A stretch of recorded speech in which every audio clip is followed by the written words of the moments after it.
If you find your Steam account has been restricted, you can appeal the decision by following these steps. This guide will help you navigate the process effectively. Step 1. Gather information. Collect all relevant information regarding your account, including your account name, email address associated with the account, and any details about the restriction. This will help you provide accurate information during the appeal process. Step 2. Visit Steam support. Go to the Steam support website. Log in with your account credentials if prompted.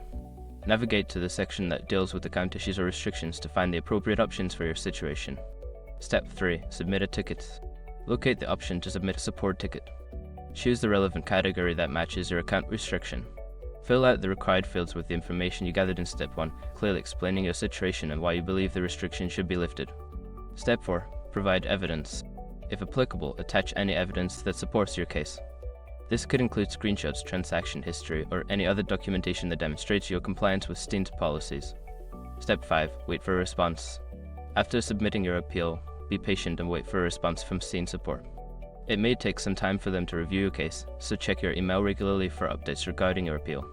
In conclusion, appealing an account restriction on Steam requires careful preparation and clear communication. By following these steps, you can increase your chances of having your account restored.